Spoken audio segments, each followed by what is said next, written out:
धोखेबाज है ये दुनिया। आज इज्जत करती है, कल आप कुछ गलत कर दें गाली देगी आपको। आज आपके पास 4 पैसे हैं, सलाम करती है, कल पैसे खत्म हो जाएं पहचानने से इनकार कर देगी ये दुनिया। वमल हयातुद दुनिया इल्ला मताउल गुरूर, ये दुनिया तो धोखे का सामान है, बेवफा है ये दुनिया, दगाबाज है ये दुनिया। आप अपनी औलाद से बहुत मोहब्बत करते हैं, सूद और ब्याज का धंधा क्यों करते हैं? औलाद की खुशियों के लिए। चोरी बेईमानी करके मकान क्यों बनाते? अपनी औलाद के लिए, अपनी औलाद के लिए। हलाल और हराम को भूल जाने वालों, कल जब तुम मर जाओगे ये औलाद तुम्हारे काम नहीं आएगी। बहुत करेगी, बाप के मरने पर आंसू बहाएगी, तकलीफ का इजहार करेगी, दुखड़ा रोएगी, अपने बाप को कफनाएगी दफनाएगी, कब्रिस्तान लेकर के जाएगी, कब्र में डालेगी। उसके बाद आपकी औलाद भी मिट्टी दे करके चली आएगी। आपके वो दोस्त जो दुनिया में आपके जिगरी दोस्त कहलाते थे, आपके लिए जान देने की बात करते थे, कुरान कहता है युबस्सरूनहुम यवद्दुल मुजरिमु लौ यफ्तदी मिन अज़ाबि यौमिइज़िम बिबनी। कयामत के दिन कोई दोस्त अपने दोस्त के काम नहीं आएगा। इंसान अपनी औलाद को देख करके भागेगा, वह साहिबतिही वाखी, अपनी बीवी को देख करके भागेगा, अपने भाई को देख करके भागेगा, वह फसीलतिही लती तुवी, अपने खानदान को देख करके भागेगा। कोई किसी का पुरसाने हाल नहीं होगा। यही दुनिया की हकीकत है मेरे प्यारे साथियों। वमल हयातुद दुनिया इल्ला मताउल गुरूर, दुनिया धोखे का सामान है। ऐ अपनी ताकत में नाज करने वालों, जिस दिन मौत का फरिश्ता आएगा सारी ताकत धरी की धरी रह जाएगी। मौत का कोई इलाज आपके पास नहीं, मौत का कोई जवाब आपके पास नहीं है। मौत का फरिश्ता आ जाएगा, आप कितने दिमाग वाले हैं, कितने जीनियस हैं, कितने बुद्धिमान हैं, कितने चतुर हैं, कितने पढ़े लिखे हैं, मौत को इससे कोई मतलब नहीं है। मौत आएगी और आपका काम खत्म करके चली जाएगी। सारी दौलत आपके बेटों की हो जाएगी, बच्चों की हो जाएगी, बीवी की हो जाएगी, मकान दूसरों के नाम हो जाएगा, जमीनों जायदाद दूसरों के नाम हो जाएगी। बाथरूम में 1-1 घंटे जाकर के नहाने वालों, फला कंपनी का शैंपू लगा करके, फला कंपनी का साबुन लगा करके नहाने वालों, चेहरे को फेस वॉश से धुलने वालों, बॉडी को बॉडी वॉश से धुलने वालों, कल एक दिन ऐसा भी आएगा जब तुम मौत को गले लगा लोगे और मरने के बाद इतने बेबस और कमजोर हो जाओगे कि तुम अपने बदन से अपना कपड़ा भी उतारने की ताकत नहीं रखोगे। कैंची लाई जाएगी, तुम्हारे कुर्ते को कैंची से काटा जाएगा, तुम्हारी बनियान को कैंची से काट करके तुम्हारे बदन से अलग किया जाएगा। जो बाथरूम में 1-1 घंटे जाकर के नहाया करता था, आज उसको तख्ते पर लिटा करके नहलाया जा रहा है। गर्म पानी किया गया, बेर की पत्तियां डाली गई, मुर्दे को नहलाया जा रहा है। मुर्दा ये भी नहीं कह सकता मैं तो डब साबुन से नहाया करता था, मैं तो लाइफ बॉय से नहाया करता था। वो कौन से साबुन से नहाता था, कौन से शैम्पू से नहाता था, आज कोई पूछने वाला नहीं है। आज दूसरे लोग उसको नहला रहे हैं। नहला दिया गया, बदन को पोंछ करके 3 सूती चादरों में, 3 कॉटन की चादरों में कफना दिया गया। घर वालों को रोता बिलखता छोड़कर जनाजे की चारपाई में मैयत को डाला गया। मैयत को कब्रिस्तान लेके जाया जा रहा है। रिश्तेदार मैयत की चारपाई को कांधा दे रहे हैं। बेटा कांधा दे रहा है, पोता कांधा दे रहा है, भतीजा कांधा दे रहा है, भांजा कांधा दे रहा है। जो अपनी स्कॉर्पियो से, अपनी फॉर्च्यूनर से गांव गांव नगर नगर घूमा करता था, आज 4 लोगों के कंधे पर सवार होकर के उसकी चारपाई कब्रिस्तान जा रही है। कब्रिस्तान पहुंच गया, कब्र तैयार है, कब्र में मैयत को उतारा जा रहा है। हाय हाय, जो अपने कमरे में भी कभी 0 वॉट का बल्ब बंद करके अंधेरे में नहीं सोया था, आज कब्र में कोई लैंप नहीं, कोई लाइट नहीं, कोई रोशनी नहीं, कब्र में उसको डाला जा रहा है। उसमें जहरीले जानवर भी आ सकते हैं, उसमें सांप और बिच्छू भी आ सकते हैं। उस कब्र के अंदर उसको उतारा जा रहा है। कब्र में उतारा गया, बेटे की आंखों में आंसू है। बेटा अपने बाप से बहुत मोहब्बत करता है, मगर बेटा अपने बाप की कब्र में जाने को तैयार नहीं है। बीवी अपने शौहर से बहुत मोहब्बत करती है। 4 महीना 10 दिन तक बीवी इद्दत गुजारेगी। शौहर का जनाजा जा रहा है, बीवी बहुत रो रही है, मगर बीवी ये नहीं कह सकती, ओ लोगों मेरे शौहर के साथ मुझे भी कब्र में लेके चले जाओ। नहीं नहीं, वहां न बीवी काम आएगी, न बच्चे काम आएंगे, न दौलत काम आएगी। वहां आपका ईमान काम आएगा, वहां आपका अमल काम आएगा। अल्लाह के नबी फरमाते हैं जब इंसान को मौत आती है 3 चीजें उसके पीछे पीछे जाती हैं। माल जाता है, औलाद जाता है, औलाद जाती है, अमल जाता है। मरते ही माल अपना रिश्ता तोड़ देता है। जैसे ही सांस की डोर थम गई, जैसे ही दिल की धड़कन रुक गई, माल ने रिश्ता तोड़ दिया, माल दूसरों का हो गया। औलाद कब्र तक साथ देती है, लेकिन कब्र में मिट्टी डालने के बाद औलाद भी चली जाती है। अब कब्र में जब मुनकर नकीर आएंगे और आपसे सवाल करेंगे, मन रब्बू का, तेरा रब कौन है? मन नबियों का, तेरे नबी कौन है? माँ दीनों का, तेरा दीन क्या है? मेरे प्यारे भाइयों, उस कब्र की तारीकी में इन 3 सवालों का जवाब आपको खुद ही देना पड़ेगा, खुद ही देना पड़ेगा। मेरे नौजवानों, ये हीरोगिरी छोड़ दो, ये सड़कों पर तमाशे लगाना छोड़ दो, ये लड़कियों को छेड़ना छोड़ दो, ये बेगैरती और बेहयाई छोड़ दो। कब्र में आपको आपकी नेकियां काम आएंगी और आपके गुनाह सजा का सबब बनेंगे। मेरे प्यारे साथी, वमल हयातुद दुनिया इल्ला मताउल गुरूर। कुरान कहता है ये दुनिया तो धोखे का सामान है। ये दुनिया देखने में बहुत बड़ी लग रही है, मगर आखिरत में इस दुनिया की कोई हैसियत नहीं होगी। अल्लाह के नबी उदाहरण देते हैं, मिसाल देते हैं, एग्जाम्पल देते हैं। एक आदमी को लाया जाएगा कयामत के दिन, यूता बि अनामि अहलि दुनिया। वो दुनिया में बहुत ऐशो आराम से रहने वाला होगा। पूरे बानी कोल में उससे बड़ा किसी का मकान नहीं होगा, उससे ज्यादा किसी के घर में दौलत नहीं होगी, उसके घर में 4 व्हीलर की कमी नहीं, उसकी औलाद भी बहुत खूबसूरत, उसके लड़के लड़कियां भी बहुत खूबसूरत, उसका मकान भी बहुत शानदार। न दौलत की कमी, न ताकत की कमी, न हुस्न जमाल की कमी, बहुत ऐशो आराम से रहता था। लेकिन अल्लाह की अदालत में वो जहन्नम में जाने वाला था। अल्लाह के नबी फरमाते हैं उस इंसान को लाया जाएगा, फयुस्बगु सबगतन फिन्नार, और एक पल के लिए जहन्नम में डाला जाएगा। मैं तो बनारस का रहने वाला हूं, हमारे यहाँ कपड़े का काम होता है। ये जो हम कपड़ा पहनते हैं ना, इसमें जो एक एक धागा होता है, इसका पूरा प्रोसेस मैंने अपनी आंखों से, ये हमारे घर का कारोबार है, हमारे बाप दादा ये काम करते चले आए। ये जो कपड़े का धागा होता है ना, उसको डाई करते हैं, कलर करते हैं। तो पानी को पहले खौलाते हैं, और पानी जब बिल्कुल खौलने लगता है उसमें कलर डालते हैं, और उसमें बहुत सारा केमिकल भी डालते हैं।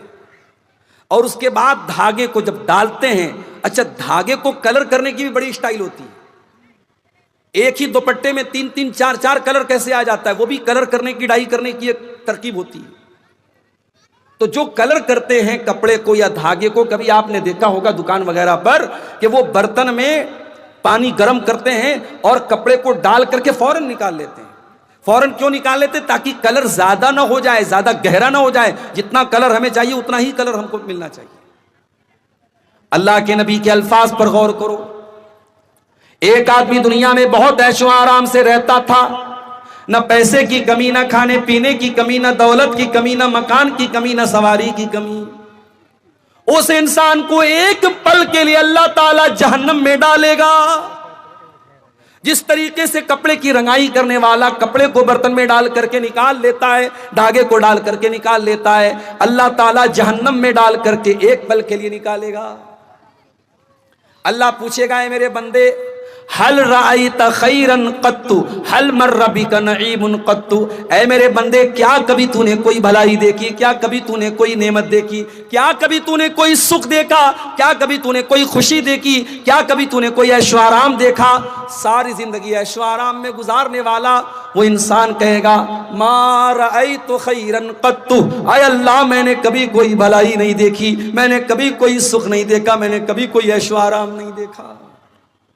एक पल के लिए, सिर्फ एक, मैं मिनट भी नहीं कह सकता, मैं सेकंड भी नहीं कह सकता, एक सेकंड का भी कितना हिस्सा था मैं नहीं जानता। एक पल के लिए जहन्नम में डालने के बाद इंसान दुनिया का सारा सुख चैन भूल जाएगा। मेरे प्यारे साथ, होटल में खाना बचा हुआ है, जिसको जरूरत है, भूख लगी है, 50 रुपया में पेट भर के खाना है, जिसको जरूरत है वो जाके खा ले। वमल हयातुद दुनिया इल्ला मताउल गुरूर। गौर करो मेरे प्यारे साथियों, आखिरत के मुकाबले में दुनिया की क्या औकात है। इसीलिए अल्लाह के नबी एक दिन सहाबा के साथ जा रहे थे, रास्ते में एक मरी हुई बकरी का बच्चा पड़ा हुआ था। आपने सहाबा से कहा, छोटे छोटे कान वाला बकरी का बच्चा था, मरा हुआ बच्चा था। आपने फरमाया कि कौन इस बकरी के मरे हुए बच्चे को 1 दिरहम में खरीदेगा? सहाबा ने कहा, अल्लाह के नबी, ये तो वैसे भी छोटे छोटे कान वाला ऐबदार है और मरा हुआ है, 1 दिरहम की आप बात करते हैं, अगर इसको कोई फ्री में देगा तो भी हम खरीदने को तैयार नहीं है। क्या जवाब दिया जनाबे मोहम्मद रसूलुल्लाह ने? जरा गौर से सुनना मेरे प्यारे साथियों। आपने फरमाया लद्दुनिया अहवनु अलल्लाहि मिन ज़ालिक। ऐ मेरे सहाबा, इस मरे हुए बकरी के बच्चे से भी ज्यादा ये दुनिया अल्लाह की नजर में हकीर है। अल्लाह की नजर में इस मरे हुए बकरी के बच्चे की जो वैल्यू तुम्हारी नजर में है, उससे ज्यादा वैल्यू दुनिया की अल्लाह की नजर में नहीं है। और हम और आप दुनिया के लिए मरे जा रहे हैं। हाय दुनिया, हाय दुनिया, दुनिया की औरत, दुनिया की दौलत, दुनिया की ताकत, दुनिया का नशा, दुनिया हमको बर्बाद की हुई है। मेरे प्यारे साथी, हजरत उमर के पोते को देखो, सालिम बिन अब्दुल्ला नाम था, हरम में तवाफ करने के लिए जा रहे हैं। उस दौर का बादशाह जिसका नाम हिशाम बिन अब्दुल मलिक था, उसने देखा बहुत भीड़ लगी है, लोग मुसाफा कर रहे हैं, लोग मिलने आ रहे हैं। पूछा कौन है? कहा हजरत उमर के पोते हैं सालिम बिन अब्दुल्ला। हिशाम बिन अब्दुल मलिक भी करीब आया, उसने मुसाफा किया, सलाम किया, कहा ऐ सालिम बिन अब्दुल्ला, ऐ हजरत उमर के पोते, मैं अमीरुल मोमिनीन हूं, मैं हिशाम बिन अब्दुल मलिक हूं। ऐ सालिम, अगर कोई चीज की जरूरत हो तो मुझसे मांग लेना। सालिम ने कहा अमीरुल मोमिनीन, खाने काबा के पास खड़ा हूं, अल्लाह के घर के पास खड़ा हूं। ऐ सालिम, मुझे शर्म आती है कि अल्लाह के घर में खड़ा होकर के मैं अल्लाह के सिवा किसी और से कुछ मांगूं, मैं यहां आपसे कुछ नहीं मांग सकता। सालिम ने तवाफ किया, हिशाम बिन ने भी तवाफ किया। तवाफ कंप्लीट करने के बाद जब सालिम बिन अब्दुल्ला हरम के बाहर निकले, हिशाम बिन अब्दुल मलिक ने उनका हाथ पकड़ा, कहा है सालिम, अब तो आप हरम के बाहर आ चुके हैं, आप तो मस्जिद हराम के बाहर आ चुके हैं। सलनी हाजतन, अब कोई सवाल करना हो तो मुझसे कर लो, कोई चीज मांगना हो तो मुझसे मांग लो। कहा अमीरुल मोमिनीन, क्या मांगू आपसे? दुनिया की कोई चीज मांगू या आखिरत की कोई चीज मांगू? कहा है सालिम, आखिरत की कोई चीज देने के काबिल तो मैं नहीं हूं, हां दुनिया की कोई चीज अगर चाहिए तो मैं देने को तैयार हूं।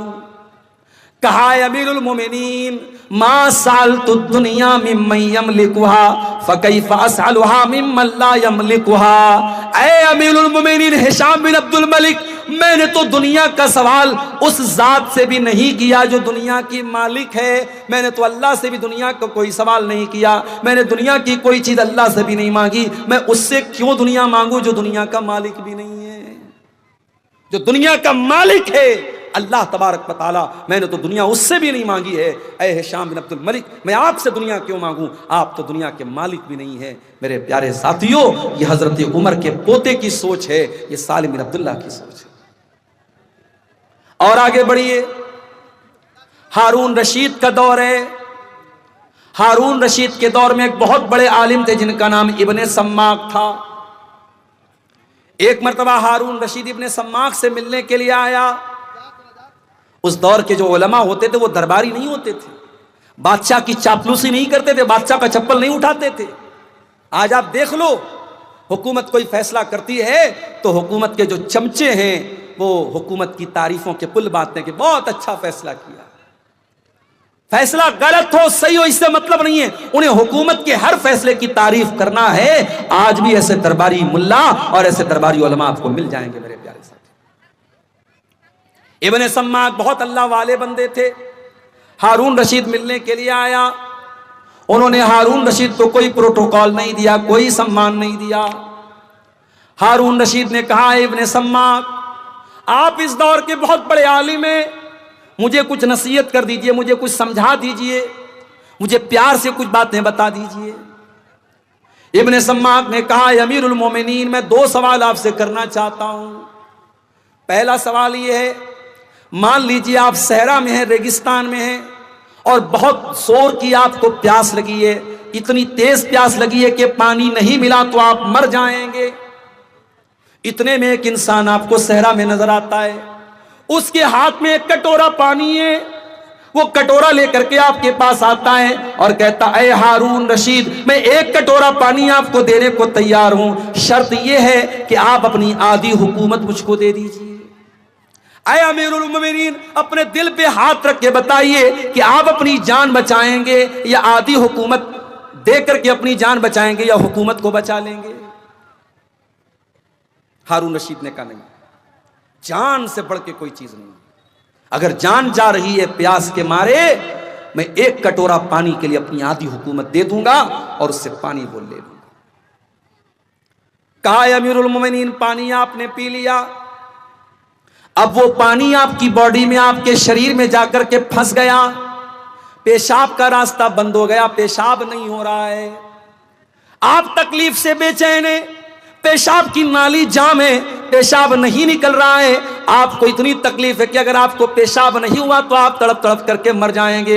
इतने में एक इंसान आता है और कहता, ऐ हारून रशीद, मेरे पास ऐसी दवा है, मेरे पास ऐसा तरीका है, मैं आपको वो दवा दे दूंगा, आपका पेशाब जो फंसा हुआ है, आपके बदन में जो पानी फंसा हुआ है वो बाहर निकल जाएगा, आपको रिलैक्स मिल जाएगा, आपको आराम मिल जाएगा, मगर शर्त यह है कि आपको अपनी आधी हुकूमत मुझको देना पड़ेगा।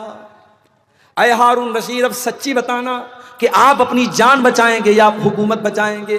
कहा, अगर ऐसी सिचुएशन आ जाए, ऐसी कंडीशन आ जाए, जान का खतरा आ जाए, अगर पेशाब नहीं हुआ तो मेरी जान चली जाएगी, ऐसी सूरत में मैं आधी हुकूमत दे करके अपनी जान बचा लूंगा।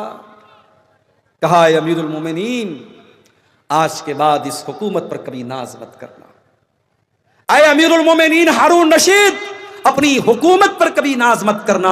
आपकी हुकूमत की हैसियत एक कटोरा पानी और पेशाब के चंद कतरे से ज्यादा नहीं है, इस हुकूमत की वैल्यू इससे ज्यादा नहीं है। मेरे प्यारे साथियों, जो बात हारून रशीद को इतनी समझा बुझा करके इब्ने सम्माक ने कही थी, कुरान ने एक लाइन में वो बात कह दी, वमल हयातुद दुनिया इल्ला मताउल गुरूर। मेरे बंदो, ये दुनिया धोखेबाज है, ये दुनिया दगाबाज है, ये दुनिया धोखे का सामान है, ये दुनिया एक दिन तुमको जरूर धोखा दे देगी। मेरे बंदो, आखिरत की तैयारी करो, आखिरत को बेहतर बनाओ। हम एक एक करके कयामत की निशानी को देख रहे हैं।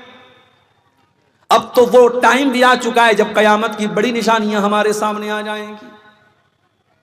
सही मुस्लिम की रिवायत है, हजरत हुज़ैफा बिन असीद गिफारी फरमाते हैं कि हम लोग आपस में बैठ करके बातचीत कर रहे थे।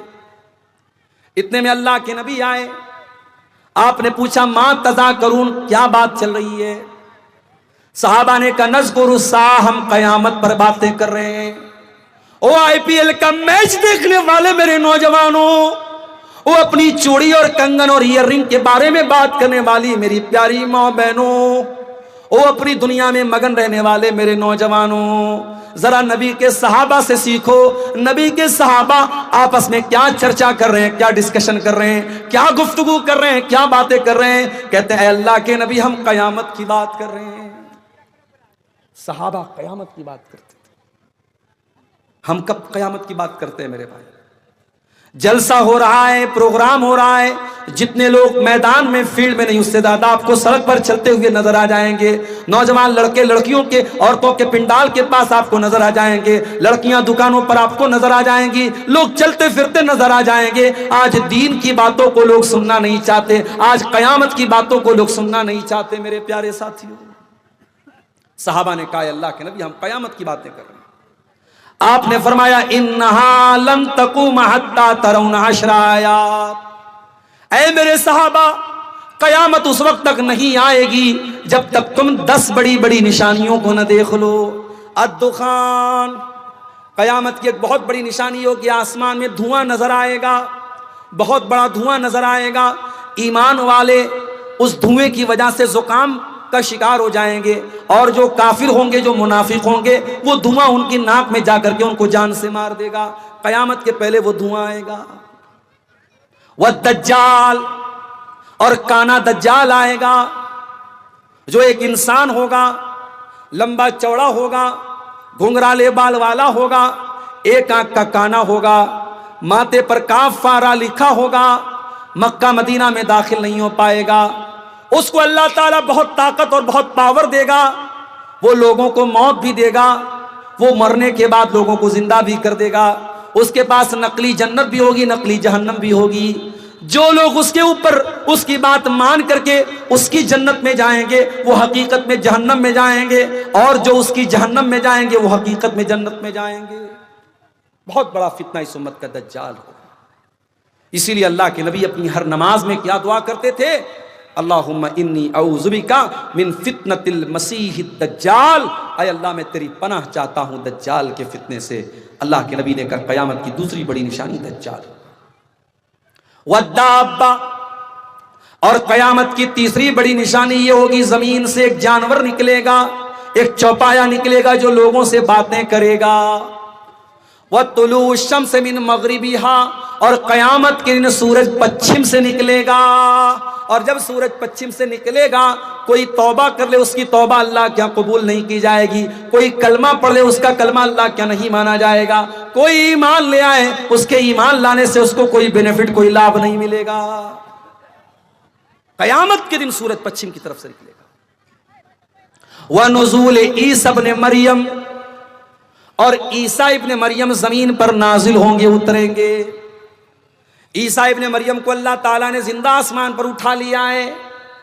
कयामत के पहले वो आएंगे, और दमिश्क की जामा मस्जिद के मीनार पर वो 2 फरिश्तों के ऊपर उनके कंधे पर अपना हाथ रख करके जमीन पर उतरेंगे। तकरीबन 40 साल तक ईसा अलैहिस्सलाम दुनिया में रहेंगे।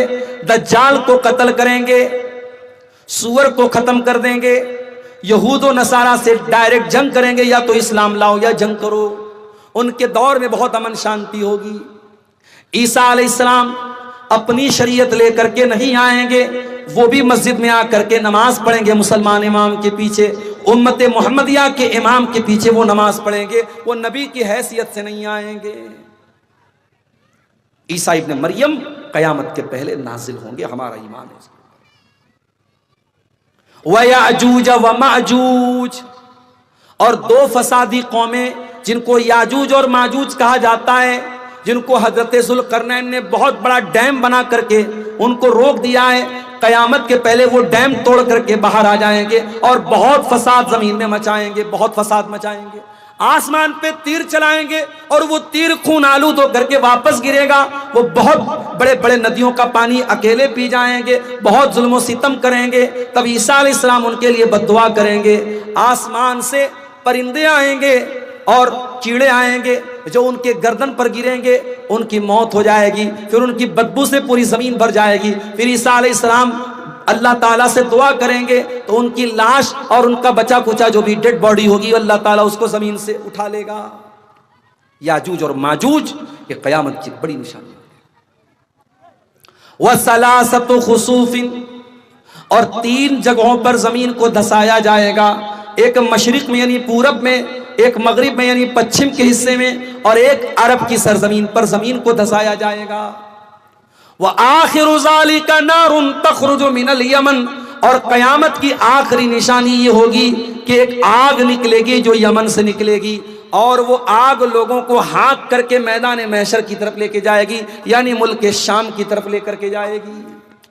एक आग निकलेगी यमन से और वो आग लोगों को हाँक करके कहाँ लेके जाएगी? मैदान महशर की तरफ, यानी मुल्क शाम की तरफ लेके जाएगी। ये कयामत की 10 बड़ी निशानियां अल्लाह के नबी ने इस हदीस में बयान की। कयामत की और भी बहुत सारी निशानियां अल्लाह के नबी ने बयान की। जंगे तबूक का मौका था। हजरत औफ बिन मालिक कहते मैं अल्लाह के नबी के पास आया। अल्लाह के प्यारे नबी एक चमड़े के खेमे में बैठे हुए थे। आपने उंगली से इशारा करके फरमाया उदुद सित्तन बैन यदै सा, ऐ औफ इब्न मालिक कयामत के पहले 6 निशानियों को गिन लेना, 6 चीजों को गिन लेना। नंबर 1 मौती, मेरी मौत हो जाए तो समझ जाना कि कयामत करीब आ चुकी है। नबी ने हज किया और हज करने के 2.5 महीने के बाद अल्लाह के प्यारे नबी रबीउल अव्वल के महीने में 12 तारीख को इंतकाल कर जाते हैं। सफर के आखिर में आप एक जनाजे में जाते हैं और जनाजे से जब आप वापस आते हैं हजरत आयशा से कहते हैं आयशा मेरा सर बहुत तेज दर्द कर रहा है। हजरत आयशा कहती हैं कि वहीं से अल्लाह के नबी की बीमारी का आगाज हुआ था। इतने कमजोर हो गए आप बीमारी में, आपके अंदर चलने की ताकत भी नहीं बची। आपने ख्वाहिश जाहिर की कि मैं अपने बीमारी के ये अय्याम हजरत आयशा के पास गुजारना चाहता हूं। आप बार बार सवाल करते कल मेरी बारी किसके पास है, कल मेरी बारी किसके पास है। बीवियां समझ गई, सबने कहा अल्लाह के नबी आप जिसके पास रहना चाहते हैं रह सकते, हमें कोई एतराज नहीं है। आप हजरत अली ने एक तरफ हाथ पकड़ा, हजरत अब्बास ने एक तरफ हाथ पकड़ा और सहारा दे करके आपको हुजरे आयशा में लेकर के आए और बीमारी के अय्याम आपने हुजरे आयशा में गुजारे। उसी बीमारी के अय्याम में जब अल्लाह के नबी बहुत तकलीफ महसूस कर रहे थे, एक दिन आपने सर पर पट्टी बांधी, मिंबर पर आकर के खुतबा दिया और खुतबे में आपने फरमाया इन्नी फरतुकुम अलल हौज, ऐ लोगों मैं तुमसे आगे अल्लाह के पास जाने वाला हूं और हौज़े कौसर में मेरी तुमसे मुलाकात होगी। ऐ लोगों मेरे बाद काफिर ना बन जाना, एक दूसरे की गर्दन ना मारने लगना, मेरे बाद एक दूसरे के दुश्मन ना बन जाना। जब तक आप सेहत की हालत में रहे, मस्जिद में आते रहे, नमाज पढ़ाते रहे। जब बहुत ज्यादा बीमार हो गए, आखिरी नमाज आपने जुमेरात के दिन मगरिब की नमाज पढ़ाई। उसके बाद जब इशा का टाइम आया, हजरत बिलाल ने अजान दी, इकामत का टाइम आया, हजरत बिलाल आए। आपने पूछा असल्लन्नास, क्या लोगों ने नमाज पढ़ ली है बिलाल? कहा नहीं है अल्लाह के नबी, लोग आपका इंतजार कर रहे हैं। आपने कहा पानी लाओ, पानी लाया गया। आपने गुस्ल किया, गुस्ल करने के बाद आप खड़े हुए लेकिन बेहोश होकर के गिर पड़े। फिर होश आया, आपने पूछा कि क्या लोगों ने नमाज पढ़ ली? नहीं है अल्लाह के नबी, लोग आपका इंतजार कर रहे हैं। आपने फिर गुस्ल किया, फिर खड़े हुए, फिर जाने लगे, फिर बेहोश होकर के गिर पड़े। 3 बार ऐसा हो गया। आप समझ गए अब जाने की ताकत नहीं है। आपने कहा कि जाओ अबू बकर से कहो वो लोगों को नमाज पढ़ाए। हजरत आयशा कहती हैं मुझे थोड़ा सा डर पैदा हुआ, मुझे ऐसा लगा कि नबी बीमार हैं और नबी के मुसल्ले पर मेरे बाप खड़े होंगे, अच्छा मैसेज नहीं जाएगा, अच्छा संदेश नहीं जाएगा। मैंने कहा अल्लाह के नबी किसी और को इमाम बना दीजिए, मेरे बाप को मत बनाइए। मैंने कहा अल्लाह के नबी इन्ना अबा बकरिन रजुलुन नसीफुन, मेरे अब्बा अबू बकर बड़े कमजोर दिल के हैं, बहुत जल्दी रोने लगते हैं, वो नमाज नहीं पढ़ा पाएंगे, आप किसी और को इमाम बना दीजिए। आपने बड़े गुस्से में फरमाया कि खबरदार, अल्लाह ताला को कोई और मंजूर नहीं है, उसके रसूल को कोई और मंजूर नहीं है और ईमान वालों को कोई और मंजूर नहीं है। जाओ अबू बकर से कहो वो लोगों को नमाज पढ़ाए। 17 टाइम की नमाजें अल्लाह के नबी की जिंदगी में जनाब अबू बकर सिद्दीक रजी अल्लाह तआला ने पढ़ाई थी। सनीचर का दिन आया, अल्लाह के नबी को अपनी तबीयत थोड़ी बेहतर महसूस हुई, मस्जिद में आए, खुतबा दिया। खुतबे में आपने फरमाया ऐ लोगों, अल्लाह ताला अपने एक बंदे को इख्तियार दे रहा है, चॉइस दे रहा है कि ऐ मेरे बंदे, तू चाहे तो दुनिया ले ले और चाहे तो तू मेरे पास आ जा, चाहे तो तू दुनिया की दौलत ले ले, दुनिया का ऐशो आराम ले ले, और चाहे तो तू मेरे पास आ जा। फख्तारा मा इंदहु, तो अल्लाह के उस बंदे ने दुनिया को ठुकरा करके अल्लाह के पास जाना कबूल कर लिया। अभी इतना आपने कहा था, अबू बकर सिद्दीक ज़ारो कतार रोने लगे और कहने लगे मेरे माँ बाप आप पर कुर्बान हूं, ऐ अल्लाह के नबी। साहबा कहते हमें बड़ी हैरत हुई, अबू बकर को क्या हो गया है, ये क्यों रो रहे हैं? अल्लाह के नबी तो एक कॉमन बात कर रहे हैं, काम बात कर रहे हैं, ये अबू बकर को क्या हो गया, अबू बकर क्यों रो रहे हैं? बाद में हमें पता चला कि अबू बकर हम में सबसे समझदार इंसान थे। अल्लाह के नबी किसी और के नहीं अपनी बात कर रहे थे और आप ये इशारा दे रहे थे कि बहुत जल्दी आप अल्लाह के पास जाने वाले हैं। उसी खुतबे में आपने फरमाया कि ऐ लोगों, मेरे ऊपर सबसे ज्यादा अगर किसी ने एहसान किया है अपने माल के जरिए, अपनी सोबत के जरिए, तो अबू बकर ने किया है। मस्जिद में जितने लोगों के खिड़की दरवाजे हैं, सबके दरवाजे बंद कर दिए जाएं सिवाय अबू बकर के। इतवार का दिन आया, इंतकाल के एक दिन पहले सारे हथियार वगैरह अपने मुसलमानों को वक्फ कर दिए। आजकल वक्फ का बड़ा मसला चल रहा है। आने वाले दौर में आपका कब्रिस्तान, आपकी मस्जिद, आपका मदरसा, अगर कागज आपके पास मजबूत नहीं है, नाजायज कब्जा कर लिया जाएगा। इसलिए अपने कागज को बहुत मजबूत करो, अपनी तहरीर को मजबूत करो। वक्फ अगर कोई चीज है तो उसको कागज के एतबार से बहुत मजबूत कर लो मेरे प्यारे साहब। अल्लाह के नबी ने अपना सारा हथियार, तलवार वगैरह मुसलमानों को वक्फ कर दी। आपके घर में 7 दिनार रखे थे, आपने सदका कर दिया। रात में आपके घर में चिराग जलाने के लिए तेल नहीं था, पड़ोसी से उधार मांगा गया। सोमवार का दिन आया, आपने अपने नवासे हसन हुसैन को बुलाया, उनको चूमा, उनको प्यार किया। आपकी बेटी फातिमा आपसे मिलने के लिए आई, बाप को तकलीफ में देखा, कहा कि वाह कर बाबा, हाय मेरे अब्बा जान की तकलीफ। आपने फरमाया लईसा अला अबी के करबुन बादल यौम, ऐ मेरी बच्ची आज के बाद तेरे बाप के ऊपर कोई तकलीफ नहीं आएगी। सोमवार के दिन फजर का टाइम आया, मस्जिद में फजर की नमाज अदा हो रही है। अबू बकर सिद्दीक नमाज पढ़ा रहे हैं, सहाबा पीछे नमाज पढ़ रहे हैं। अल्लाह के नबी को अपनी तबीयत थोड़ी बेहतर महसूस हुई।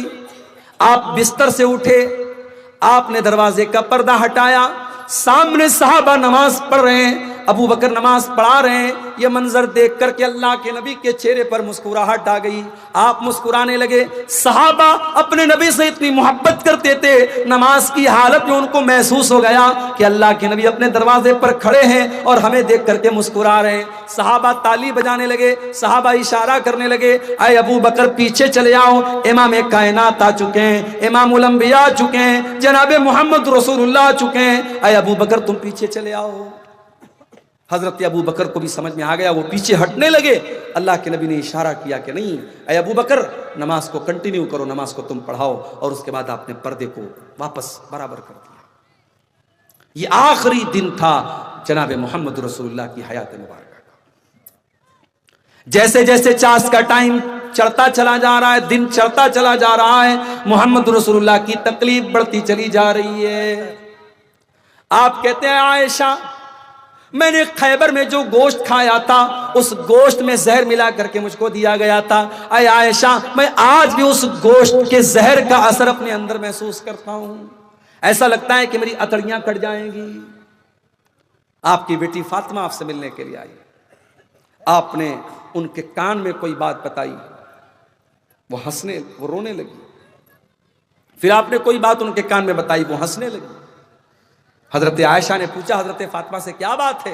कहा कि मेरे अब्बा का राज है, मैं आपको अभी नहीं बता सकती हूं। जब अल्लाह के नबी का इंतकाल हो गया, बाद में हजरत आयशा ने पूछा, कहा कि अम्मी जान, जब मैं अपने अब्बा के पास आई थी, मेरे अब्बा ने मेरे कान में कहा था कि ऐ मेरी बेटी, मैं बहुत जल्द दुनिया से जाने वाला हूं और मेरे अहले बैत में सबसे पहले अगर कोई मुझसे मिलेगा तो तुम मिलोगी। ये सुन करके मैं रोने लगी। फिर मेरे अब्बा ने मेरे कान में कहा कि ऐ मेरी बच्ची, क्या तू इस पर खुश नहीं है?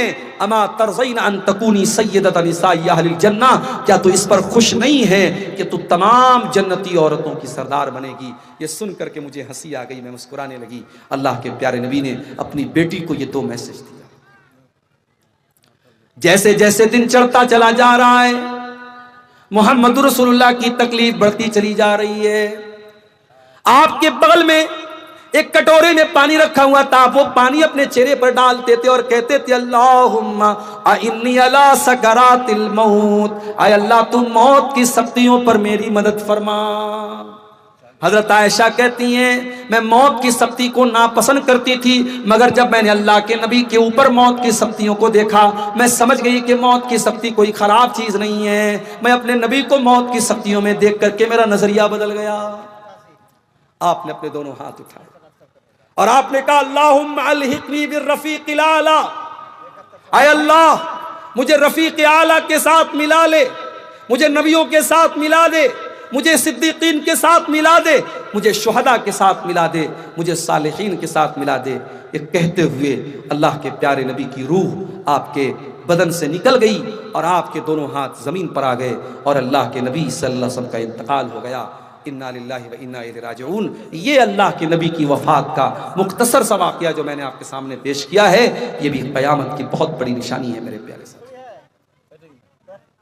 आपने फरमाया क़यामत के पहले 6 निशानियां होंगी, उसमें पहली निशानी मौत ही, मेरी मौत होगी, मेरा इंतकाल होगा। वह फतह बैतुल मक़दिस और बैतुल मुक़द्दस फतह कर लिया जाएगा। हजरत उमर के दौर में सन 16 हिजरी में बैतुल मुक़द्दस मुसलमानों के कंट्रोल में आ गया, बैतुल मुक़द्दस फतह हो गया, बैतुल मुक़द्दस मुसलमानों के कब्जे में आ गया। जो आज यहूदियों के कब्जे में है, हजरत उमर के दौर में यह बैतुल मुक़द्दस मुसलमानों के कब्जे में आ चुका था। क़यामत की तीसरी निशानी आपने फरमाया वह मूतानुन याख़ुज़ु फ़ीकुम कक़ुआसिल गनम, इतनी खतरनाक बीमारी आएगी जैसे भेड़ बकरी के अंदर बीमारी आती है और भेड़ बकरियां तड़प तड़प करके मर जाती हैं, इंसान वैसे तड़प तड़प करके मर जाएंगे। सन 18 हिजरी में मुल्क के शाम में एक बीमारी फैली थी जिसको अमवास, ताउन अमवास कहा जाता है। उस बीमारी में 10,000 से ज्यादा सहाबे किराम इंतकाल कर गए थे। उस बीमारी की तरफ अल्लाह के नबी ने इशारा किया कि क़यामत के पहले ऐसी बीमारी आएगी। उसके बाद आपने फरमाया वस्तिफाज़तुल माल, और क़यामत के पहले माल बहुत ज्यादा फैल जाएगा, पैसा लोगों के पास बहुत ज्यादा आ जाएगा। हत्ता युतर रजुलु मिअत दीनारिन फयज़ल्लु साखितन, एक इंसान को 100 दीनार दिया जाएगा तब भी नाराज रहेगा। 100 दीनार, 100 सोने के सिक्के की वैल्यू भी उसकी नजर में कुछ नहीं होगी। उसके बाद आपने फरमाया सुम्मा फितनतुन, फिर अरब के अंदर एक बहुत बड़ा फितना होगा। ला यबका बैतुम मिनल अरब इल्ला दखलतहु, अरब के हर घर में वो फितना दाखिल हो जाएगा। आपने अरब का नाम लिया, चूंकि आप उस वक्त जिन लोगों को बात बयान कर रहे थे वो अरब के लोग थे। आज के दौर में ये हदीस हमारे ऊपर भी लागू होती है कि ऐसा फितना आ जाएगा जो हर घर में दाखिल हो जाएगा। जैसे मोबाइल का फितना है, जैसे सोशल मीडिया का फितना है। दीनदार आदमी है, दाढ़ी वाला है, नमाजी है, माथे पर सजदे का निशान है, उसके फेसबुक पर भी नंगी तस्वीर आ रही है, उसके यूट्यूब पर भी बेहुदा फोटो और वीडियो आ रहे हैं। और अब तो हमारे यूट्यूबर हजरात की मेहरबानी है, अब तो तकरीरों के थंबनेल भी इतने गंदे और इतने नापाक बनाए जा रहे हैं कि देख करके शर्म आती है। क्या ये फितना नहीं है? ये बहुत बड़ा फितना है मेरे प्यारे साथियों। कहते हैं कि कुत्ते की दुम सीधी हो सकती है, इंसान अगर जिद्दी हो तो कभी सीधा नहीं हो सकता है। 1000 बार मना किया जा चुका है, उलमा मना करते हैं, मुकर्रिरीन मना करते हैं कि मत करो ये काम। अपनी व्यूवरशिप बढ़ाने के लिए गंदे और गलत सलत थंबनेल मत लगाओ, मगर ये यूट्यूबर हजरात बाज नहीं आते। अभी इसी कटिहार का एक यूट्यूबर, मेरी एक तकरीर पर उसने थंबनेल लगाया, मैंने वक्फ बोर्ड के बारे में कुछ, वक्फ बिल के बारे में कुछ बातें बोली थी एक तकरीर में, उसने थंबनेल लगा दिया नीतीश कुमार का फोटो, मोदी जी का फोटो और कई नेताओं का फोटो लगा करके उसने बिल्कुल गलत मैसेज दे दिया मेरी तकरीर का। और बाद में इंडिया न्यूज वाले ने भी उस क्लिप को चलाया कि मौलाना भड़का रहा है मुसलमानों को। ये नहीं समझते कि इनके बनाए जाने वाले इन थंबनेल से कितनी मुसीबत में पड़ सकता है बयान करने वाला। और जब हम पाबंदी लगाते कि मत लगाओ इन यूट्यूबरों को, मत कैमरा लगाने दो, तो ये नाराज होते हैं कि साहब हमको क्यों मना किया जा रहा है। अल्लाह हम सबको सही समझ दे मेरे प्यारे साथियों। आज मोबाइल भी इस दौर का बहुत बड़ा फितना बन चुका है। नबी ने फरमाया ऐसा फितना पैदा होगा, हर घर में दाखिल हो जाएगा। हर लड़का इस्तेमाल करेगा, हर लड़की इस्तेमाल करेगी, 70 साल का बूढ़ा इस्तेमाल करेगा, 5 साल का बच्चा इस्तेमाल करेगा। आज देख लो सब इस्तेमाल कर रहे हैं कि नहीं कर रहे हैं। उसके बाद आपने फरमाया कयामत की एक निशानी यह भी होगी, सुम्मा हुदनतुम तकूनु बैनकुम व बैन बनिल अस्फर, तुम्हारे दरमियान और रूमियों के दरमियान सुलह होगी। फिर रूमी गद्दारी करेंगे और तुमसे लड़ने के लिए बहुत बड़ी फौज लेकर के आएंगे। 12 अलग अलग झंडों वाली फौज लेकर के 12 कंट्री के लोग तुमसे लड़ने के लिए आएंगे और हर झंडे के नीचे 80,000 की फौज होगी, यानी लाखों की फौज तुमसे मुकाबला करने के लिए आएगी। अब इस हदीस का क्या मतलब है? बहुत सारी लड़ाइयां लड़ी जा चुकी हैं, हो सकता है आने वाले दौर में भी कोई ऐसा दौर आए जब इस तरीके से बहुत बड़ी फौज मुसलमानों के खिलाफ जंग करे, हो सकता है उसकी तरफ इशारा किया गया हो। अल्लाह के नबी ने इस हदीस में कयामत की 6 निशानियां बयान फरमाई। कयामत की एक निशानी यह भी है कि नबी के इशारे पर चांद 2 टुकड़े हो जाएगा। इक़्तरबतिस्साअतु वंशक़्क़ल क़मर, कयामत करीब आ चुकी है, जब चांद फट करके 2 टुकड़े हो चुका है। जब मक्का के काफिरों के कहने पर नबी ने उंगली से इशारा किया था और चांदनी रात का पूरा चांद 2 टुकड़े हो गया था और एक चांद का टुकड़ा पहाड़ी के एक तरफ नजर आया और एक टुकड़ा एक तरफ नजर आया, और हिंदुस्तान के एक राजा ने भी वो मंजर देखा था जो बाद में ईमान ले आया था। तारीख हमें, इतिहास हमें यह भी बताता है कि चांद के जब 2 टुकड़े हुए तो भारत की सरजमीन से एक राजा ने देखा था, इसका नाम राजा दीबल लिखा है मौर्रिखीन ने, और वो सिंध का राजा था जो बाद में ईमान भी ले आया था। मेरे प्यारे साथियों, चांद का 2 टुकड़े होना यह भी कयामत की एक निशानी है। कयामत की एक निशानी यह भी अल्लाह के नबी ने बयान फरमाई, जिहालत बहुत ज्यादा फैल जाएगी, इल्म उठा लिया जाएगा। आज इल्म कैसे उठ रहा है आप देख लीजिए। मदरसे में पढ़ाने वाले टीचरों की कमी है, मदरसे में पढ़ने वाले बच्चों की कमी है। ना हमारे बच्चे मदरसों में पढ़ना चाहते हैं, ना अच्छी सलाहियत वाले मदरसों में पढ़ाना चाहते हैं। आज ये मदरसे जो चल रहे हैं, अगर ये मदरसे भी बंद हो गए, कल कौन आपको कुरान पढ़ाएगा, कौन आपको हदीस पढ़ाएगा? मेरे प्यारे भाइयों, अगर ये मदरसे भी बंद हो गए, कल आपके बच्चों को, कल आपकी आने वाली नस्लों को कुरान पढ़ाने वाला कोई नहीं बचेगा। आपके मरने पर कोई जनाजा पढ़ाने वाला नहीं होगा, आपकी बच्ची के निकाह पर कोई निकाह पढ़ाने वाला नहीं होगा। जाहिल लोग निकाह पढ़ाएंगे, जाहिल लोग नमाज पढ़ाएंगे, जाहिल लोग जनाजा पढ़ाएंगे, जाहिलों का दौरा हो जाएगा। आज आप देख लें, अब तो माशाल्लाह एआई का दौर आ गया है। आईफोन आपके पास है, उसमें एआई है, श्री बताओ ईशा की नमाज में कितनी रकात है, श्री आपको बता देगी ईशा में कितनी नमाज है। सैमसंग का फोन आपके पास है, उसमें जेमिनी के नाम से एआई का ऐप है, जेमिनी बताओ वजू का तरीका क्या है, वो बता देगी जेमिनी आपको वजू का तरीका क्या है। अभी एक नया एआई टूल आया है ग्रुप के नाम से, उससे जो पूछो वो जवाब दे देता है। अब लोग कहते हैं मौलाना लोगों की अब हमें जरूरत नहीं है, अब तो हमें एआई से पूछ लेंगे।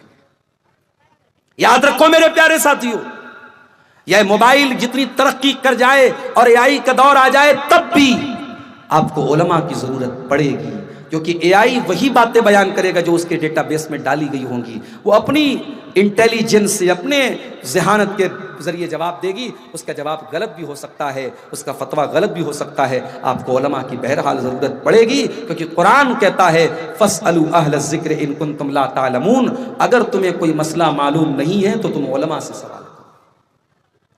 अल्लाह के नबी फरमाते हैं कयामत के पहले ऐसा दौर आएगा, उलमा को अल्लाह ताला उठा लेगा। आज बिहार की सरजमीन से बड़े बड़े उलमा इंतकाल करते चले जा रहे हैं। झारखंड के बड़े आलिम थे मौलाना अब्दुल अजीज हक्कानी, इंतकाल कर गए। बिहार के, यूपी के, बंगाल के जितने बड़े बड़े उलमा जो वाकई में आलिम थे वो दुनिया से जाते जाते चले जा रहे हैं, इंतकाल होता चला जा रहा है। अब वो लोग बचे जिनके पास इल्म उतना नहीं है, इतना मजबूत इल्म नहीं है। कयामत के पहले उलमा दुनिया से चले जाएंगे, हत्ता कि वो दौर आ जाएगा लोग जाहिलों को अपना सरदार बना लेंगे, जाहिलों से फतवा पूछेंगे और जाहिल उनके फतवों का जवाब देंगे और वो खुद भी गुमराह होंगे और दूसरों को गुमराह करेंगे। तो कयामत की एक बहुत बड़ी निशानी इल्म का उठा लिया जाना है। कयामत की एक निशानी यह भी होगी, बेईमान लोगों को ओहदा दिया जाएगा, कुर्सी दी जाएगी, जिम्मेदारी दी जाएगी। आपने फरमाया इज़ा ज़ुय्यतिल अमानतु फंतज़िरिस्साह, ऐ मेरे सहाबा, जब अमानत को बर्बाद कर दिया जाए तो कयामत का इंतजार करना। सहाबा ने कहा अल्लाह के नबी, अमानत को कैसे बर्बाद कर दिया जाएगा? आपने फरमाया इज़ा वुस्सिदल अम्रु इला गैरि अहलिही, जब जिम्मेदारी ना अहल लोगों को दे दी जाए। मदरसे का नाजिम कौन है? जो जाहिल है। मस्जिद का मुतवल्ली कौन है? जो एक टाइम की नमाज नहीं पढ़ता है। जमात का अमीर कौन है? जिसके पास ईमानदारी और दीनदारी नहीं है। आज ये जमात के, मस्जिद के, मदरसे की जिम्मेदारियां और ओहदे नालायक लोगों के हाथ में भी जा रहे हैं। मेरे प्यारे भाइयों, अगर ये जिम्मेदारी ना अहल लोगों को दे दी जाए तो समझ जाओ ये कयामत के करीब होने की निशानी है। कयामत की एक निशानी आपने ये भी बयान फरमाई, गंगा उल्टी बहेगी। जो हमारे यहां एक मुहावरा बोला जाता, गंगा उल्टी बहेगी। क्या मतलब? आपने फरमाया सयाती अलन्नासी सनवातुन खद्दात, एक ऐसा दौर भी तुम्हारे ऊपर आएगा जब धोखे का साल आ जाएगा, धोखाधड़ी आ जाएगी। सच्चे को झूठा माना जाएगा, झूठे को सच्चा माना जाएगा, ईमानदार को बेईमान कहा जाएगा, बेईमान को ईमानदार कहा जाएगा। वयंतिकु फीहा रुवैबिज़ा, और घटिया इंसान, नालायक इंसान बड़ी बड़ी बातें करेगा, बड़े बड़े मैटर में बातें करेगा, जो घटिया और नालायक इंसान होगा। कयामत की एक निशानी, बेपर्दगी और बेहयाई बहुत ज्यादा फैल जाएगी। आपने फरमाया मेरी उम्मत के दो किस्म के लोग ऐसे होंगे जो जहन्नम में जाएंगे। कौमुन माहुम सियातुन काज़नाबिल बकर यज़रिबून बिहन्नास, ऐसे लोग आएंगे जिनके हाथ में कोड़ा होगा और वो कोड़े से लोगों को मारेंगे, लोगों पर अत्याचार करेंगे, लोगों पर जुल्म करेंगे। आज इस्राइल और फलस्तीन के हालात देख लो मेरे प्यारे साथियों। आज फलस्तीन पर इस्राइल का हमला होता है और ड्रोन हमला होता है और बम बरसाए जाते हैं, और वीडियो में हम देखते हैं इतना खतरनाक धमाका होता है कि जमीन से लोग उछल करके हवा में उड़ने लगते हैं। छोटे छोटे बच्चों की लाशों के चित्र उड़ जाते हैं, औरतों की लाशों के चित्र उड़ जाते हैं, मगर दुनिया वालों के ऊपर कोई फर्क नहीं पड़ता। जालिम जुल्म करेगा और कोई रोकने वाला, कोई टोकने वाला नहीं। वनिसाउन कासियातुन आरियातुन मुमीलातुन माइलातुन, और कयामत के पहले ऐसी औरतें सामने आएंगी जो कपड़ा पहनने के बावजूद नंगी होंगी।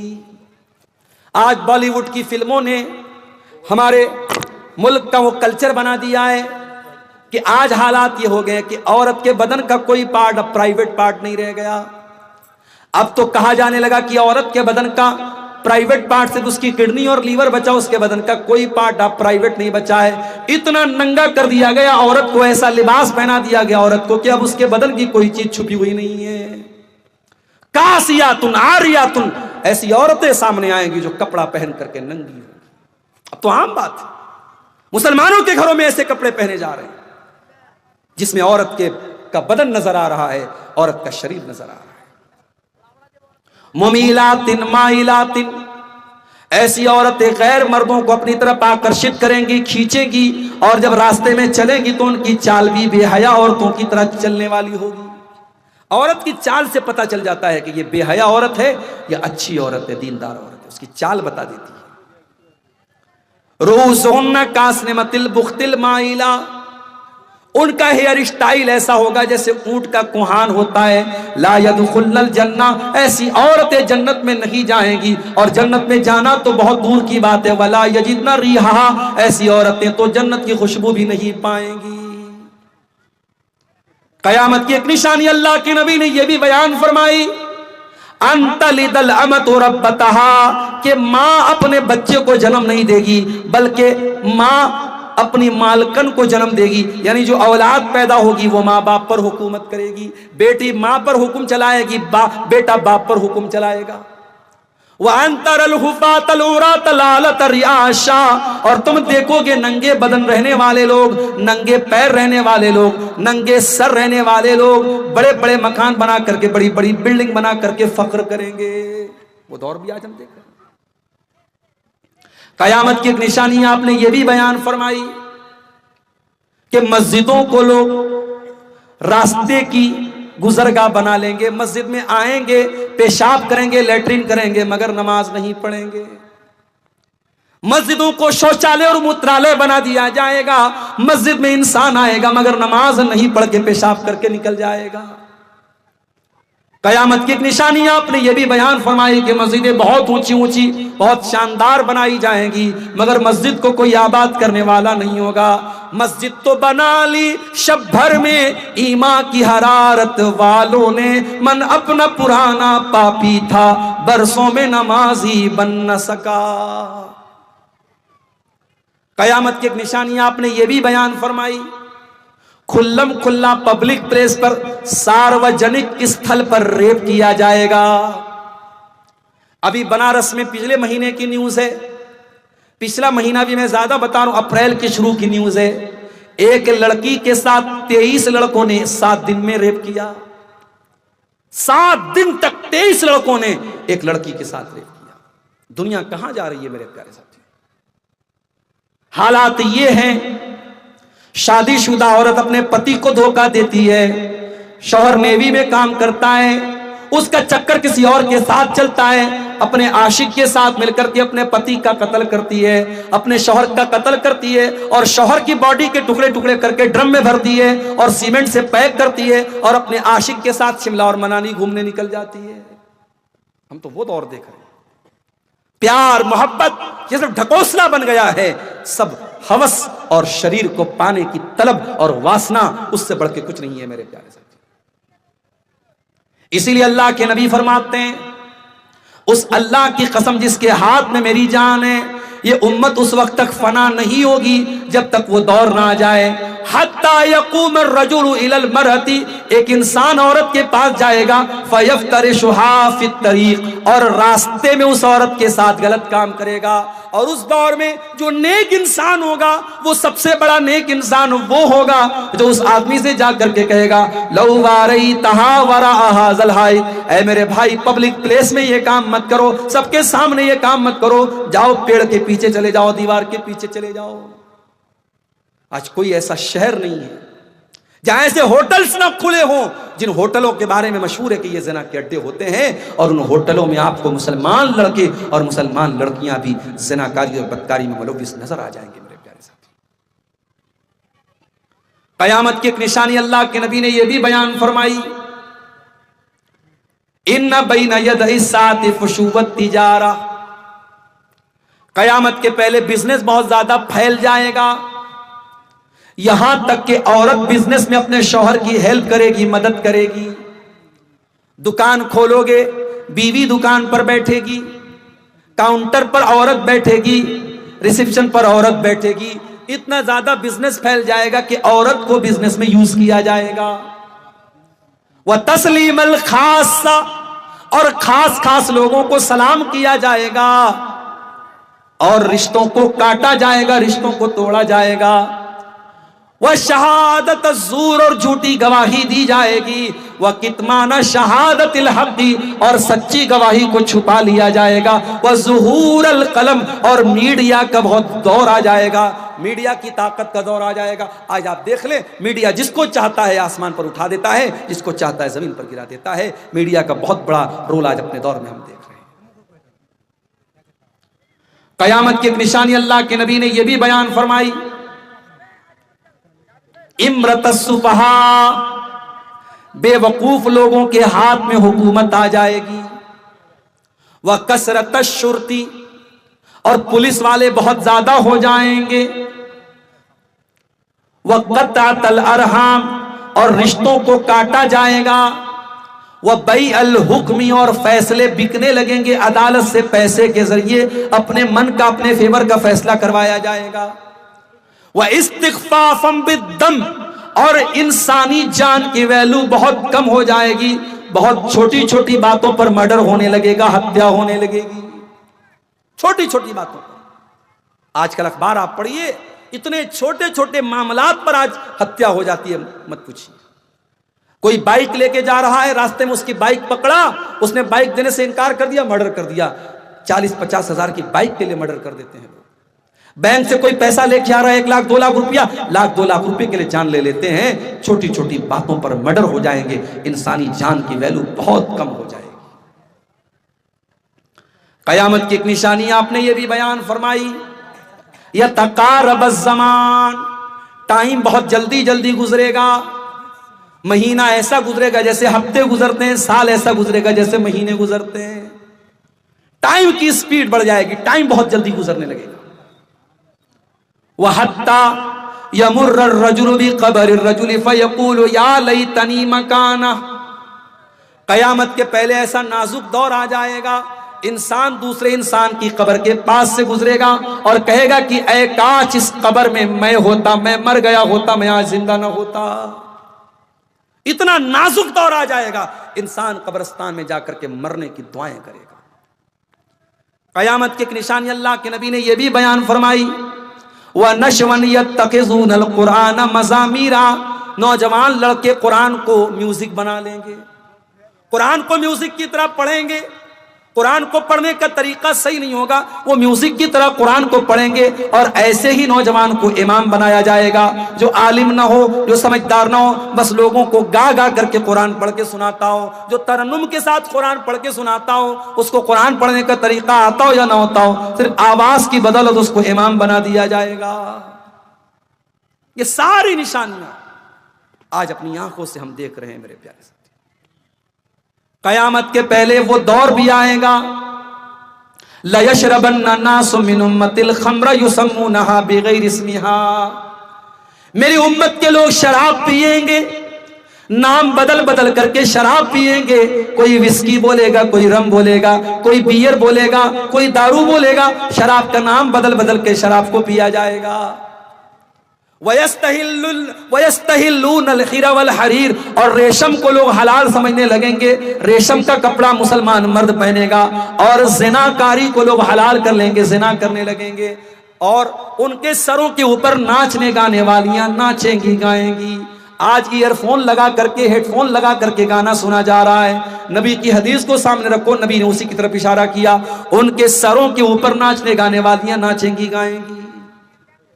आपने फरमाया जब ऐसा दौर आ जाएगा, यख्सिफुल्लाहु बिहिमुल अर्ज़ा, अल्लाह ऐसे लोगों को जमीन में दसा देगा, वयजअलु मिनहुमुल क़िरदता वल खनाज़ीर, और उनको सूअर और बंदर बना देगा। ये दौर भी आज हम देख रहे हैं मेरे प्यारे साथी। कयामत के पहले एक ऐसा दौर भी आएगा, हलाल व हराम को लोग भूल जाएंगे। याती अलन्नासी ज़मानुन ला युबालिल मरउ मिन ऐना खज़ल माल, एक ऐसा जमाना आएगा लोग परवाह करना छोड़ देंगे, माल कहां से कमा रहे हैं, ड्रीम 11 से पैसा कमाया जाएगा। अभी मैं कोई वीडियो देख रहा था फेसबुक पर, कम से कम 10 बार ड्रीम 11 का प्रचार आया कि अब तो ड्रीम 11 पर हर हफ्ते लखपति बनाया जा रहा है। अब IPL का मैच हो रहा है, अब हमारा नौजवान सोचता है यार लखपति बनने का मौका मिल रहा है, कौन चूकेगा। अब लखपति बनने के लिए ड्रीम 11 खेला जा रहा है। सट्टेबाजी, जुआ, सूदखोरी, हराम खोरी आज मुसलमान कर रहा है। नबी ने इशारा किया था कयामत के पहले वो दौर भी आएगा। मेरे अजीजों, मेरे प्यारे साथियों, नबी ने जितनी पेशिनगोइयां की थी, जितनी भविष्यवाणियां की थी, जितनी निशानियां बताई थी, 100% आज वो सारी निशानियां हमारे सामने समझ में आ रही हैं, नजर आ रही हैं। अगर इन निशानियों को देखने के बाद भी हमारे दिल में कयामत का डर पैदा नहीं होता और हम कयामत की तैयारी नहीं करते, इसका मतलब कि ईमान बहुत कमजोर हो चुका है मेरे साथियों। मस्जिद के आगे या सामने से गुजरने पर क्या कहना चाहिए? मस्जिद के सामने से गुजरने पर कोई कुछ भी कहने की जरूरत नहीं है। मस्जिद में जब दाखिल हो, बिस्मिल्लाहि वस्सलात वस्सलामु अला रसूलिल्लाह, ये दुआ पढ़िए आप, और अल्लाहुम्मा अफ्तह ली अब्वाब रहमतिका, ये दुआ पढ़िए। मस्जिद में जब दाखिल हो तब, मस्जिद के सामने से गुजरने पर या मस्जिद के आगे से गुजरने पर कुछ भी पढ़ने की जरूरत नहीं है। मस्जिद में बिना मीटर लगाए बिजली का उपयोग करना सही है या गलत है? गलत है। बिजली की चोरी करना जिस तरीके से अपने घर में गलत है, वैसे ही मस्जिद में भी गलत है। मस्जिद में तो ज्यादा खतरनाक बात है, अल्लाह के घर का मामला है, इसलिए बिल्कुल ये गलत है। अगर कहीं ऐसा है तो उसको बिल्कुल बचना चाहिए। गाना बजाकर काम करना सही है या गलत है? ये तो कौन सी पूछने वाली बात है? गाना बजा के काम करेंगे आप तो जाहिर है कि आपके काम में शैतान भी दाखिल होगा, और शैतान जब आपके काम में दाखिल होगा तो जाहिर है बरकत को खत्म करेगा कि बरकत को बढ़ाएगा? बरकत को खत्म करेगा। लड़की एवं लड़का का शादी का अच्छा उम्र क्या है इस्लाम में? इस्लाम में उम्र तो नहीं बताई गई है। इस्लाम ने यह कहा कि जब लड़का लड़की बालिग हो जाएं और शादी की जिम्मेदारी को उठाने के काबिल हो जाएं। भाई कभी कभी ऐसा भी होता है लड़का 12 साल की उम्र में बालिग हो गया, लड़की 10 साल की उम्र में ही बालिग हो गई। बालिग तो हो गए मगर शादी की जिम्मेदारी उठाने के लिए जो मैच्योरिटी है वो अभी उसके अंदर नहीं है। तो थोड़े मैच्योर हो जाएं, इस काबिल हो जाएं कि हाँ वो जिम्मेदारी उठा लेंगे तो उनकी शादी करो। हाँ, भारत के कानून में लड़के की उम्र जो है 21 साल तय की गई है, लड़की की उम्र 18 साल। ये हमारे इंडिया का कानून है। शरीयत में उम्र का कोई पैमाना मुकर्रर नहीं किया गया है। 10-12 कब्रों को मुंतकिल किया जा सकता है। क्यों कब्र को क्यों मुंतकिल करना चाहते हैं? वजह मकान बन रहा है, मकान के पीछे में आ रहा है। देखिए, अगर कोई कब्रिस्तान में है, वो जमीन वो जगह कब्रिस्तान के तौर पे वक्फ की गई है, तो वहां पे घर बनाना हराम है। वहां पे घर बनाया ही नहीं जाएगा और घर बनाने के लिए कब्र को कहीं ट्रांसफर नहीं किया जाएगा। हाँ, अगर किसी के मकान में कब्र बना दी गई और वहां जरूरत पड़ गई उस मकान को बनाने की, तो वहां उस कब्र को ट्रांसफर किया जा सकता है। वल्लाहु आलम बिस्सवाब। या इसी तरीके से अगर कहीं मस्जिद के अंदर कब्र है, पहले से पता नहीं था, बाद में मालूम हुआ कि कब्र मस्जिद के अंदर कोई कब्र है, तो चूंकि कब्र के ऊपर मस्जिद और मस्जिद के ऊपर कब्र बनाना जायज नहीं है, तो मस्जिद के अंदर से भी उस कब्र को ट्रांसफर करके कब्रिस्तान में लेके जाया जाएगा। अम्मा बाद फ़इन्ना खैरल हदीथ किताबुल्लाह व खैरल हदी हदी मुहम्मदिन सल्लल्लाहु अलैहि वसल्लम व शर्रल उमूरि मुहदतातुहा व कुल्ल मुहदसतिन बिदअह व कुल्ल बिदअतिन दलालह व कुल्ल दलालतिन फिन्नार। अऊज़ु बिल्लाहि मिनश शैतानिर रजीम।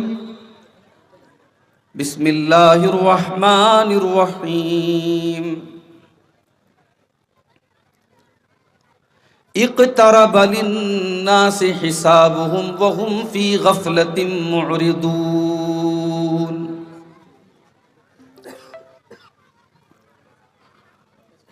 मुहतरम उलमाए किराम,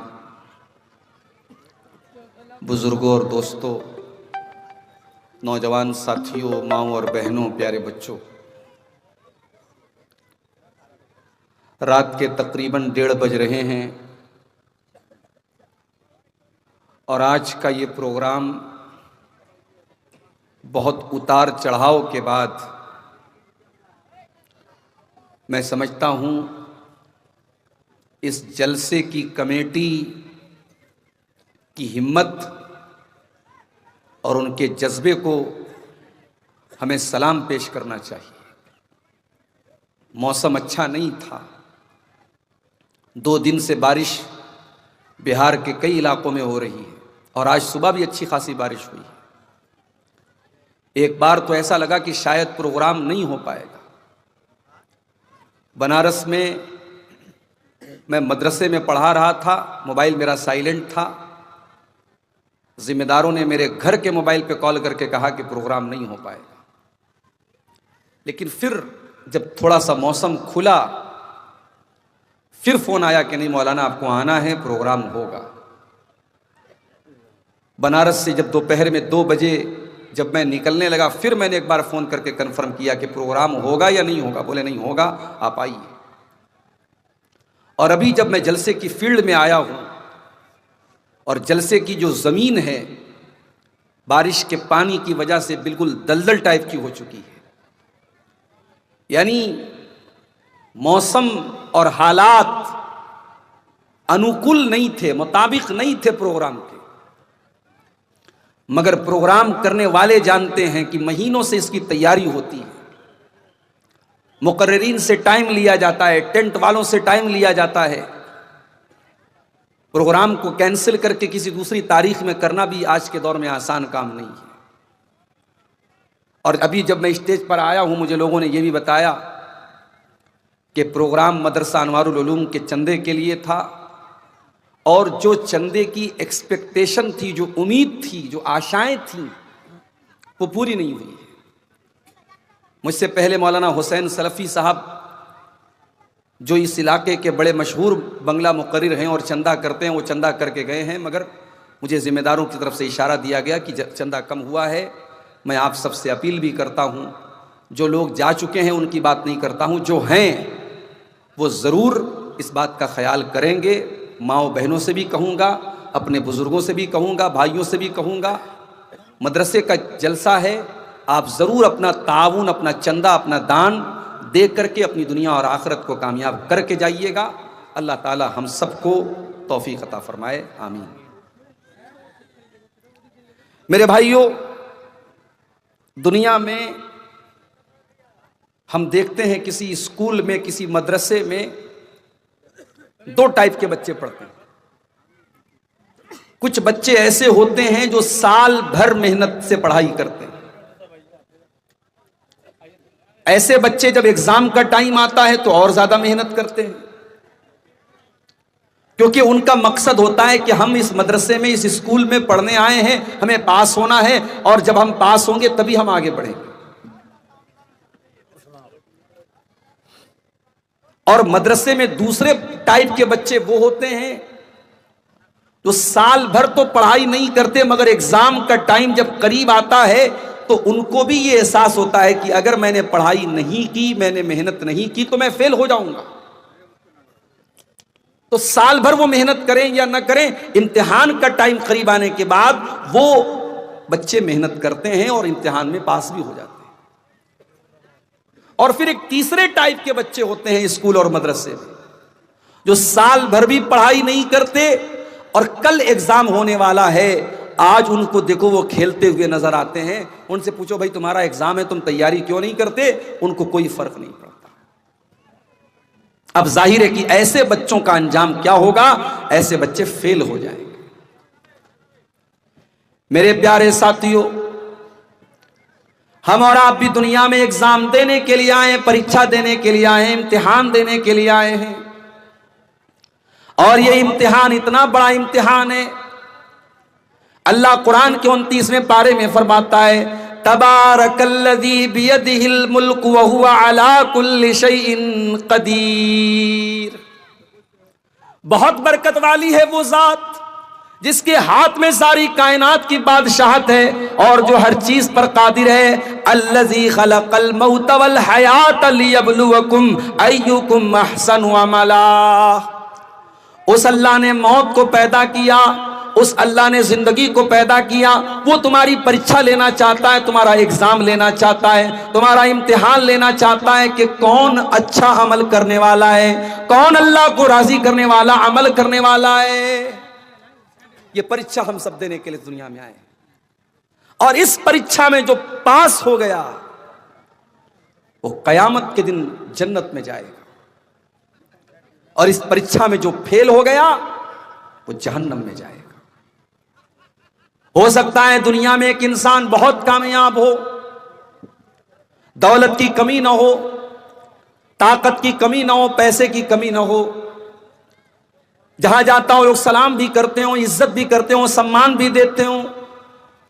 लेकिन वही आदमी कल कयामत के दिन जब अल्लाह के पास जाएगा और अल्लाह की अदालत में यह फैसला किया जाएगा, ऐ मेरे बंदे तू जन्नत में नहीं जा सका, तू जहन्नम में जाएगा, तेरे बारे में जहन्नम का फैसला किया जा रहा है। वो दुनिया का सक्सेसफुल इंसान था, कामयाब इंसान था, मगर कयामत के दिन अल्लाह की अदालत में अगर वो कामयाब नहीं हुआ तो वो असफल माना जाएगा, वो नाकाम माना जाएगा। इसीलिए कुरान कहता है, फमन ज़ुज़िया अनिन नारी व उदखिलल जन्नत फ़क़द फ़ाज़। जिसको अल्लाह ताला जहन्नम की आग से बचा ले और जिसको जन्नत में दाखिल कर दे, वही कामयाब होने वाला है। वमल हयातुद दुनिया इल्ला मताउल गुरूर। और ऐ मेरे बंदो, ये दुनिया की जिंदगी तो धोखे का सामान है।